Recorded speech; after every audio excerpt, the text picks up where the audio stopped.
Welcome back, everybody. How is everybody doing?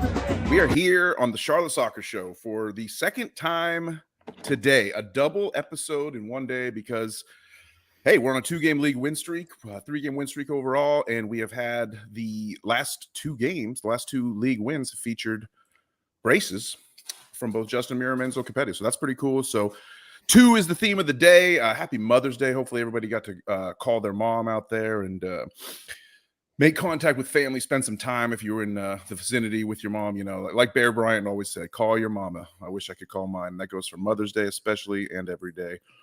Thanks to all y'all who joined us. Greg Franco, I see in the comments, as always, one of the most loyal tifos, and hope you and Paulie had a great weekend down in Atlanta. Bridget McCall, double dose of the CSS. Thank you for your comment, Bridget, as always. Thanks to all of y'all for jumping in here with us tonight. We have it's just me. John and I did an episode earlier today, which was great. It's more of like the whole game recap and like the vibe of the watch party and how we felt everything meant. But I want to do this second episode with a special guest, and so we're going to bring him in without further ado. Please welcome Jorge Torres, Jorge T Photo Vid, the special guest on this Sunday night live stream on the Charlotte Soccer Show. And the reason I brought you in, Jorge, thank you so much for coming today. First off, I just want to say hello, and how was your Mother's Day? Your American Mother's Day, and you're from Colombia, right? So I saw some confusion you had the other day because in Mexico they celebrate Mother's Day on the May 10th, and you're like, why are all these people saying Happy Mother's Day? But, I was very much confused. I'm like, I did not get the memo. I thought it was Sunday. What is going on? Yep. No, but it was good. Good reminder for people that Mexico and Colombia are different places, and not everywhere south of the United States border is homogenous for sure. So yeah. No, my mom's currently not in the U.S. She's actually in Colombia right now, but I did make sure to get her something nice on her way out. So good for you. And so I made sure mom got taken care of. Excellent. Well, the people are happy to see you. Greg's saying yes. Bridget's saying stop it. Our boy, everybody loves you, man. We brought Jorge in. If you don't know Jorge, let me brag you up a little bit. You're independent photographer. You were on the scene. You take shots at the game. You're on the field for a lot of the Charlotte FC games. You go to legacy games. I don't know if you shoot independents. Forgive me about that. That's the one team I haven't shot yet. Time to get in there. My boy Matt Geslin can hook you up with that. He knows who to talk to. But you're kind of like the official photographer / social media producer at this point, almost, for Blue Furia.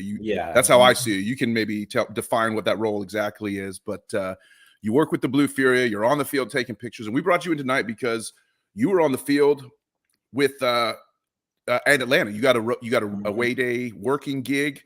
Went down to Atlanta and shot the field. You got some great shots. We're going to showcase a couple of those in a little bit. But I just want to know, because the whole theme of this win was about the traveling support. You rode the bus down. You were on the field. You saw the chanting and the marching and everything going on, even despite the fact you were working. You rode the bus back, got into Charlotte like 4 a.m. on Sunday and whatnot. So why don't you tell us just a little bit about the storytelling of like what the whole away day was? I want to get the way I pitched this episode is just kind of like a field report from someone who went on this great excursion, this journey that was like our finest hour, like Charlotte FC supporters' finest hour, going down there in terms of being the extra push to help our team get a road win. I think that we made all the difference. Well, we know we love this team. We can get up at the crack of dawn at like 5, 6, 7 o'clock in the morning, depending on where you live. Make the drive down there, all the way down to McNitch, and it started packing quick. You know, we had to sign some papers. They gave us a nice Ally was the sponsor of all the 6 buses. They gave us a nice little bag, which had, I don't have it with me right now, but yeah, shout out to Ally, because they give us like a nice little like neck rest that you take normally on a plane, and a portable charger. Beer and soccer, right? Yeah. It was actually really cool. 6 buses, everybody split up. And by that time, it was a 4-hour drive that felt like a party the entire time, at least on the bus that I was in. Chants nonstop. It was just a couple of drinks. I'm not gonna lie, I did hear a couple. Drinking started very early, but hey, you gotta love it. And even the best part, like while Atlanta United doesn't allow our drums to be there, like people still brought them, and we stopped at like halfway there in like some rest area, brought up the drums, and we started chanting halfway through the whole thing. Freaking people like normal rest area people were probably so confused, like what's going on, and we just turned up the rest area. It was actually really cool. Right, right. We didn't. The invasion didn't start at Mercedes-Benz Stadium. The invasion started Absolutely like not. as soon as we Absolutely. got on the bus. Like we were taking Exactly. over wherever we went, basically. Uh-huh. That And was the so best the part. rest area, I saw some videos of that, like a great scene. Like people popped out of the buses, got to stretch their legs and start getting the drums going, and it's like a party. It's like it was like EPR on the road type of Yeah. thing for sure. You've been to the EPR watch parties, you know what it's like when the Furia gets going. So so then you get down there, you get to the stadium, and you kind of had to break away from the main group, right, to go do your workday responsibilities. Did you get to tailgate at all or anything like that, or was No, it no, was it no. all Yeah, business? tailgate. So like the messed up part. So the way I usually go about it in Bank of America games is I'm able to drop off. I'm able to get to the stadium, get my credentials, go down and drop off my stuff at the photo area, and then come Mm-hmm. back. By the time they'll give us like our photo bibs or whatever, and meet, and it's like media roll call. Turns out you can't do that because they don't arrive until like 5 o'clock, 5:20 here at Mercedes Benz, and our march started at 5:30. So I had to have somebody just carry all my stuff as we marched all the way down. That must have been nice. And the march was it was long, but the hill was the worst part. But tailgate was fun. It was in the parking lot right where we were at. It was the only bad part was how hot it was. It was steaming hot. Food was there. It was nice. Music everywhere. It was just a nice vibe. It was great. Free drinks from Wicked Weed Brewing. It was great. Oh, I love that. Hopefully, some pernicious for sure. I was drinking Wicked Weed Pernicious myself Yeah. at EPR. So there you go. Yeah. So you get there. I saw the scenes. I saw everyone set up tents. It almost Mhm. looked like McNick Street, right? It It was like looked it it was looked like quite a literally replication of McNick. a parking lot version of McNitch. That's exactly Uh-huh. what it was. Which is a parking lot. So there you go. Yeah, Yes. essentially. It was like the on the road version, if you Cement will. version, not the gravel version. Right, exactly, Yes. exactly. So that was a great scene to see, and then I started getting a special feeling. I don't know how you experienced all this, but I want to bring up, like, I want to know, because for me it was starting to see these videos. We're hanging out at the bar, we're getting ready to watch the watch party, watching Independence. They were in a really hard, sort of a hard fought, scrappy match against Lexington. I'm starting to get hyped for the FC match. And I'm starting to see these videos of just like people marching into the stadium, marching up the escalators, yelling from their, Atlanta put our people like all the way as far away from the field as they Mhm. possibly could. And I started to get this feeling like, man, like the energy from this crowd is really more than I've ever seen before. This is something special, I felt like. And I was wondering, like, was that same vibe down there? Did you start to feel like the people were showing up and showing out and it was going to make a difference right away? Because I sure was, even pre-kick. The one that really stood out was because all the videos that came out were by the time I was already trying to maneuver my way into the stadium and trying to find a way to where we're supposed to go, like going up the escalator, all those videos. What Mm-hmm. really stood out to me was one going up the hill up the hill where Mercedes Benz is, and you just see the giant hill of people just marching up. I'm like, oh, this is special. Even though you're still trying to find shots and stuff like that. Yeah. That's when it hit me. The other one was when we kind of we went down the hill, we stopped, and you could see in the lot. It was like the Home Depot lot. That's where all Atlanta United fans. That's where they chill at. We turned them and we're like chanting to their faces. That's the best part. I have photos of that as well, but we're like literally taunting them the entire time. They're honking their horns at us and Mm-hmm. stuff like that.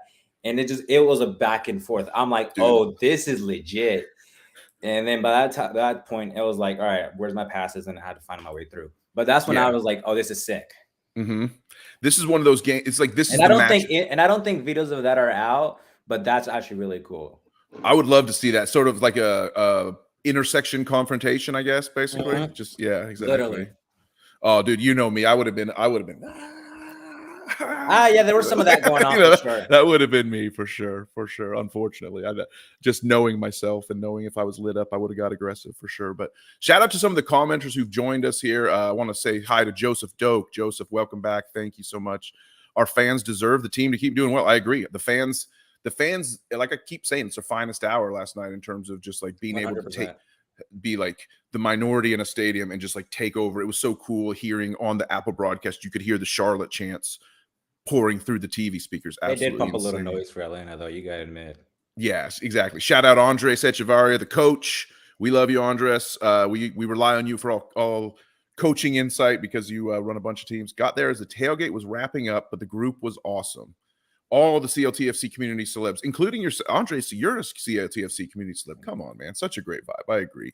And then, Elevation Jones. They had a dope tailgate spot, but we got them. Yeah, Greg was there. Greg was there. And he can testify. Like, we were going back and forth. It was a shouting match. It was cool. Yeah, give us your read on that whole intersection confrontation, Greg, in the comments, and we'll post it up. But then as we start, it all paid off for you because you made your way through all this maddening scene that was getting crazier and crazier, and you get down to the field, and all of a sudden you're shooting the game. So this is cool. Like this is your first year really as what you would call, professional photographer, right? Like, and you're going to away days. You're on the field for the games. Like, you got to feel really good about like the access you've been able to get just by pushing yourself out there. What was it like to walk into that stadium and look up and see? I mean, first of all, thank God for the opportunity, but like, it's still really humbling to me, bro. Like, I did not expect for this to happen in year 2, but no, like, you walk through it. It's kind of like, those POV shots that they get the football players as they walk out of the tunnel, and you just see the entire thing. That's kind of how it felt like. And then right by the time I was told where to and where not to go, I'm like, oh, it's game time. It's 100% game time. Yeah, excellent. So we're gonna start. Let's get to the highlights here because we've all seen this goal a few times now. We've all watched it over and over again, but I want to show you this goal in a brand new way. I want you to watch the lower left corner of the screen here.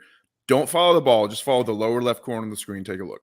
It's Lindsay outside the area with it. 18th minute, still no score. Westwood sends it back into the mixer. Going back post. It's Barham. He scores! Justin Barham against his old team. Did you see it? Did you see it, everybody? I'm going to show it again one time real quick. It's Lindsay outside the area with it. 18th minute, still no score. Westwood sends it back into the mixer. Going back post. It's Barham. He scores! Justin Barham against. So there he is. He's that little guy down on the left, like leaning over the fence. That was you, Jorge, right? Trying to get the money shot of Justin Meram after that goal. It's weird because like I gotta try to just watch the game and just try to see what the feel of the game is, but at the same time still try to shoot at the same time. Right. So like I didn't get Ashley's cross, but so by the time I'm trying to find out where it's going, bam, Justin hits it in, and I'm panning over that way, and I'm like, shout out, I was able to get focused right through the net on the other side. And well, turns out it turned out pretty cool. It turned out pretty good. Here's the not result. That one, not that one, not that one. It was, okay. This one. This was your first shot of. This is when you're running to like get in position. That was when I turned around. Yeah. And then you got this shot right here, which I love. This is profile pic material here. Meram just apologizing to the fans, but the crowd, getting the love from Ben Bender. Absolutely. Whoever amazing. follows me on Twitter knows that as soon as this shot happened, it was Justin Meram's second goal. Pretty sure you can pull this up, but he legit stopped, turned around, legit faced directly at me. I did not expect it. Some of these things you just don't expect or can prepare for. Bam, got it. I love it. It's a money shot. It's great. Hopefully Meram will use it for a profile pic or something, or, find it on Instagram. I know. What's that been like for you? Because I know like some of this, you've been able to get your work out there. Some of the players have been seeing your work, and some of the players are like, you're giving them shots that they can use as like profile pics on Instagram and stories pics on Instagram and stuff. How gratifying is that to like, it's cool. I can't lie. It's actually pretty cool. I think the only one that's been able to actually like really hit me up has been Cambridge. He actually like DM'd me and he was like, bro, these are sick. Can you send me some of these? I know Brant posted me on his story. Like, just see how much, I'm curious to see who posts me on this one. I hope it's Meryl. Like, come on, bro. Yeah. Right. But exactly. It's pretty cool. I can't lie to you. Yeah, it's great. And some really cool shots again. Here's the reaction after the first goal. Here's the reaction after the second goal. That's the one I freaked out about. That everybody's like, let me see. Yeah. He looked right at me, bro. Yeah. Absolutely amazing. Really cool. And so, we just, at that point, by the time Meram scored his brace, we were up 3-0. All was well. It basically became a party, and it got to the point where it was like, all right, now we want the clean sheet. Like now we just want the clean sheet for sure. And let's give you some love here. Brandon Davis, Jorge's photos are hot. Bridget, Jorge's the best up and coming photographer for calling it. Wow, hey, you gotta love that. You gotta love the love from the community. You know, we're all building a great community here in Charlotte. So, what was it like, sort of seeing out the win and seeing the party blow up in the away fans section up in the top corner of the dome, and then the post game process, and what did you do to cover post game? Did you do any post game interviews, or did you the ride home? What was the bus ride back compared to the bus ride there? Just tell me about the end of the night. Well, one, to get on the fans, because I got to admit, everybody was saying how quiet they were. And I got to admit, because first, Justin's goal was on Atlanta United supporter section side. Mm-hmm. And I was telling a friend of mine that was right next to me, I'm like, yo, these guys are quiet. Like, they have there's a much bigger group because their area is much further up. And they have, like, if I could count them right, like 6 capos and stuff that they use. Yeah. I'm like, yo, they're quiet, but I'll give them credit because they're in sync, but they're quiet. Like, I can barely hear these guys. And then we went up to my side. We were loud. Like, we were 1,200 deep, but we were loud. Like, I got this, and it shows from all the videos that came out from people in the section. I'm like, yo, we showed up. We put our stamp on that night. But post game,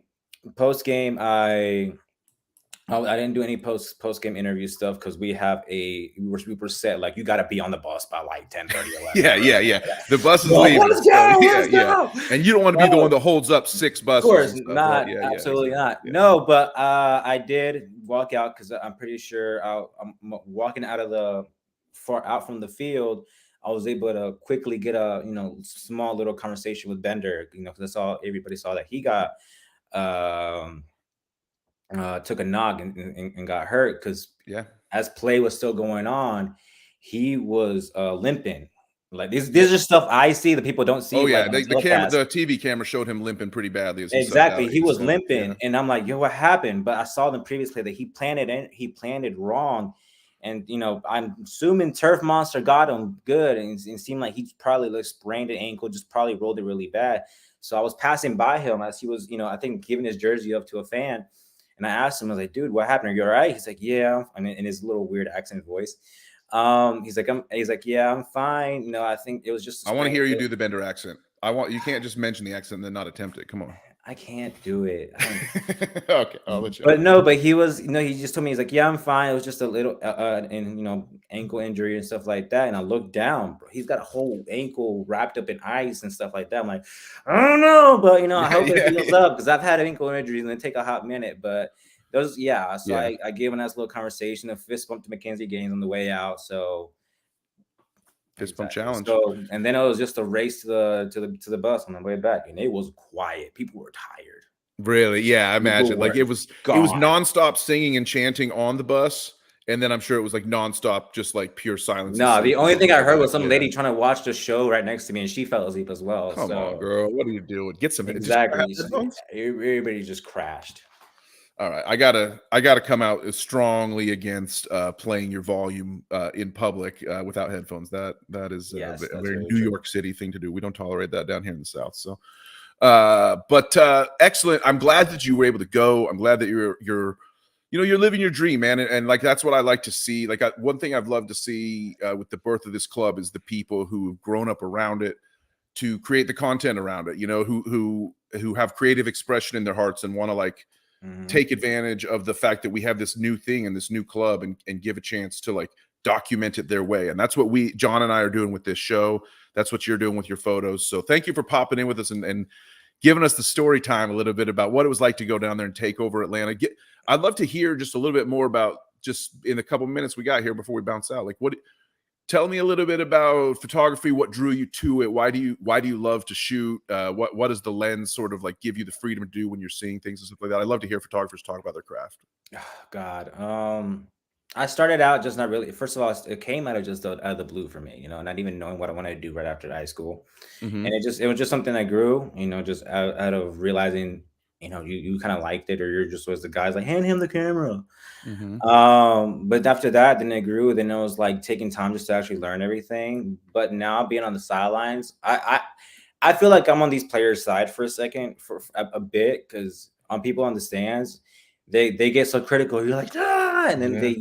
they criticize. But I'm like, yo, I'm seeing things you don't see, and like, Sure.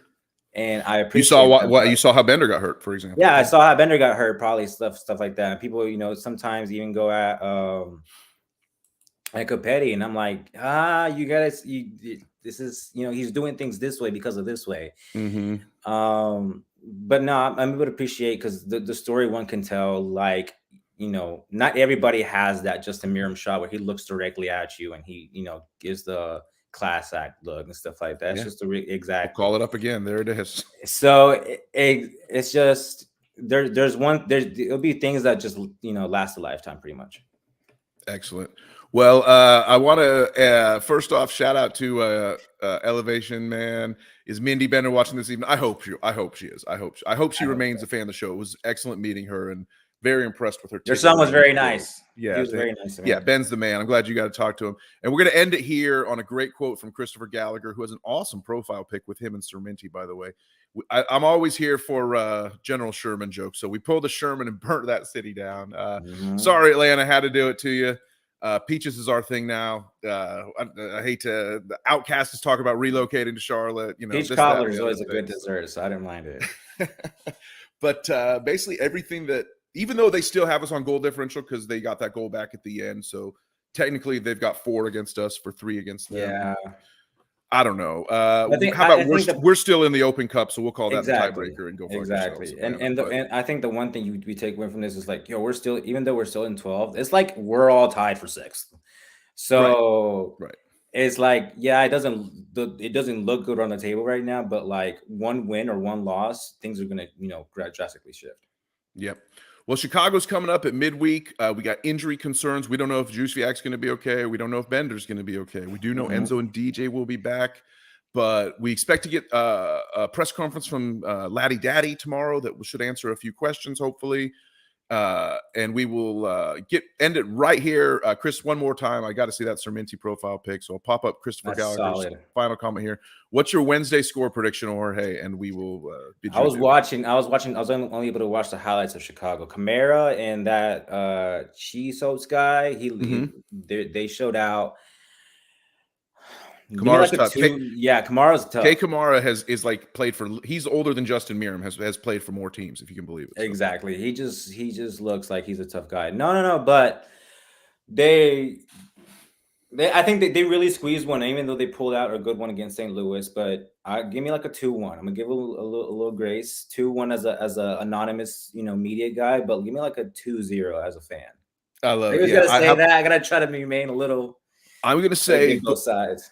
Goals from Carroll and Copetti, we win 2-0. How about that? I think we can shut them down. If we can just shut down Shaqiri, then we should be okay. So that's going to do it for this bonus episode. Thanks for all of y'all who joined us and who did the double dip with us today. John and I did the afternoon episode. Please go listen to that. Jorge, thank you for coming with us here on a Sunday evening. Thank you for having me so much. I appreciate it. Yeah, we're racking up the episodes here on the Charlotte Soccer Show. It's been an amazing time, and I'm glad that we're finally like starting to get some more. John and I love doing the show together, and now but just based on scheduling and stuff like that, we're able to get some more viewpoints. We've had a lot of cool guests recently, including yourself, Jorge, and I am actually going out next week. So I've been kind of like running the show a little bit solo all the time. While John was traveling last week, I'm going to be traveling next week, so it's going to be up to him. Yeah, man, it's time for you to have a vacation. Yeah, exactly. So looking forward to see what John cooks up on a couple of shows in my absence. I want to thank everyone for being here with us tonight, with us always, for the crown. Like the video, subscribe to the YouTube channel, do all the stuff. We'll take it all damn day. 5-star reviews help a lot on the podcast apps. And Jorge, you know the catchphrase, and I love to give it up to the guests when they're here. So do you got something to send us out here? For the crown, baby.